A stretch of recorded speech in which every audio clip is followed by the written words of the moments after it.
ESS 주식들이 뜨거운 관심을 받고 있는데 ESS가 구체적으로 뭔지 설명해 줄 수 있어? ESS는 구체적으로 일단 말 그대로 풀자면 에너지 스토리지 시스템인데 에너지 저장 장치를 ESS라고 해. 일반적으로는 태양광 같은 경우는 빛이 많을 낮에 에너지를 생산하고 저녁에는 생산을 못하니까 많을 때 생산되는 에너지를 저장해 놓고, 바람도 마찬가지고 바람 많이 불 때 에너지를 저장해 놓고 바람 안 불 때 쓰자, 뭐 이런 개념으로 사람들은 대체로 이해를 하고 있지. 그동안 과거에는 전통적으로 이렇게 주로 쓰여왔어, ESS가. 이번에 전기차 보조금이 폐지됐잖아, 미국에서. 그래서 지금 전기차에 들어가는 배터리는 줄어든다고 보는데 ESS 쪽은 늘어난다고 하니까 사람들이 이제 어떤 식으로 ESS 시장이 펼쳐질지에 대한 관심을 많이 쏟고 있죠. 정리하자면 지금까지는 ESS가 친환경 에너지와 관련된 산업이라고 보고 있어. 근데 조금 이게 오해야. ESS는 물론 지금까지는 친환경으로 성장해온 게 맞아. 그래 왔지. 이게 조금 오해가 있는 게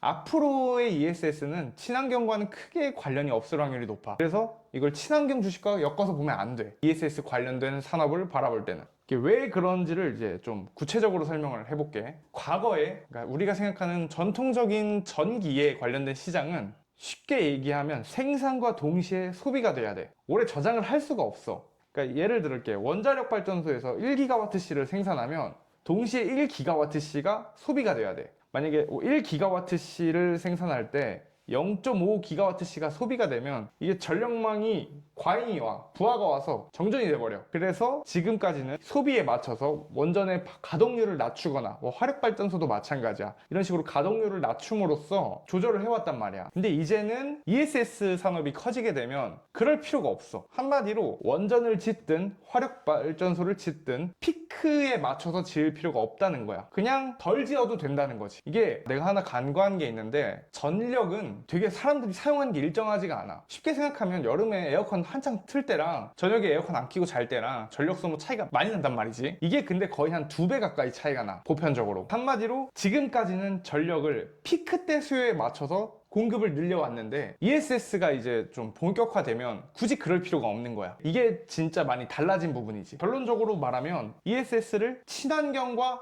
앞으로는 엮을 필요가 없어. 이게 이제 중요한 포인트지. 발전소를 대체하는 무언가라고 보는 게 편해. 저장도 할 수 있지만 ESS가 출력도 할 수가 있거든. 출력을 할 수 있다는 것 자체가 발전소의 개념이 어느 정도 들어가 있는 거지. 사람들은 잘 모르는 그런 오해가 있어. 근데 내가 하나 더 얘기해주고 싶은 게, 이번에 미국에서 7월 달에 OBBBA 법안이 통과가 됐잖아. 여기에서 그 공화당 정부는 친환경을 싫어해. 풍력, 태양광 다 싫어한단 말이야. 그래서 세액공제를 28년까지만 주는 걸로 알고 있거든. 근데 ESS는 바이든 때 한 그대로 32년까지 유지를 했어. 미국 현 공화당 정부에서도 ESS를 친환경과는 좀 거리가 있는 새로운 기간 산업으로 보고 있다는 게 이런 부분을 통해서 알 수 있는 거지.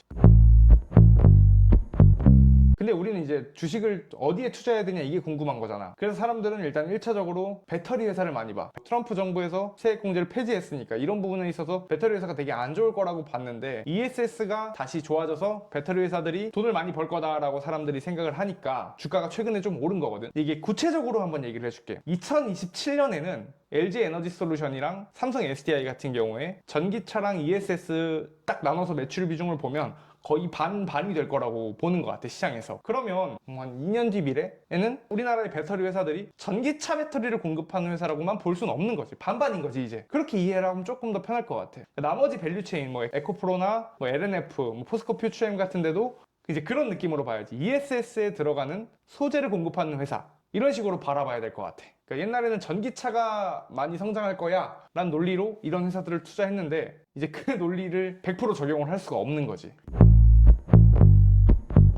배터리 기업들도 ESS를 대비를 해왔던 거잖아. 아니야, 대비를 못 해왔어. 그 ESS가 어떤 게 표준이 될지를 몰랐어. 중국은 LFP 위주로 생산 개발을 하고 있고 우리나라는 3원계 위주로 생산 개발을 하고 있었는데, 어떤 게 표준이 될지 모르니 지금 되게 막 복잡한 상황이었는데 이제는 거의 정리가 됐어, LFP로. 그러니까 우리나라는 뒤처진 거지. 크게 우리나라 기업들은 준비를 잘 해왔다고 보긴 어려워. 지금도 중국 배터리가 미국에 들어가려면 관세를 40% 정도 물려야 돼. 40%를 물림에도 미국에 생산하는 우리나라 기업들의 배터리가 더 비싼 걸로 알고 있어. 그래서 2025년 현재도 중국 배터리가 우리나라 기업들의 배터리보다 미국에서 더 많이 쓰여. 준비를 못한 거지, 그동안.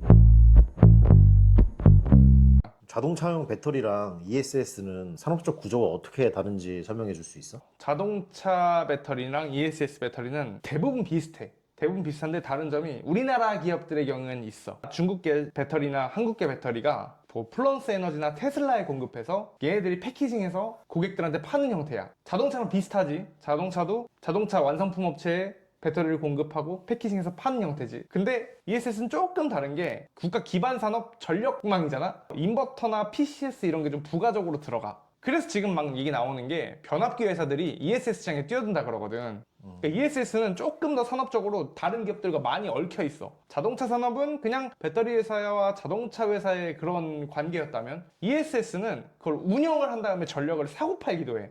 우리나라에서는 다 한전이 하잖아. 미국 시장 같은 경우는 ESS를 운영하는 회사가 있어. 왜냐면 미국은 전력망이 민영화돼 있어서 타기업이 풍력발전소도 만들고 태양광 발전소도 만든단 말이야. 얘네들이 이제 전력이 버리기가 아까운 거야. 그래서 얘네들이 ESS를 지어서 낮에 저장해놨다가 밤에 팔고 이런 구조로 ESS를 개발하고 있어. 그래서 첫 번째로 ESS를 운영하는 회사가 있어. 그리고 두 번째로는 ESS를 공급하는 회사가 있을 거 아니야. 한마디로 우리나라 건설사, 시행사 이런 개념으로 보면 편할 것 같아. 시행사가 있고 시공사가 있는 거야. ESS도 마찬가지야. 크게는 이렇게 두 가지 회사가 있고 우리나라 회사들은 이 두 번째 시공사에다가 재료를 납품하는 회사라고 보면 될 것 같아. 예를 들면 ESS를 운영하는 회사로는 넥스트에라 에너지, 테슬라 이런 데가 있어. 그리고 ESS를 만들어주는 회사는 테슬라, 플루언스 에너지, 포인 에너지 이건 파산했고 이런 회사들이 있어. 이 밸류체인에 우리가 배터리를 공급하고 패키징을 하는 그런 역할을 하는 거지 우리나라의 기업들이. 테슬라는 참고로 둘 다 해. 운영도 하고 제작도 해. 배터리는 지금까지는 중국 거를 받아서 쓰는데 앞으로는 엔솔이나 SDI 걸 받아서 쓴다고 하네.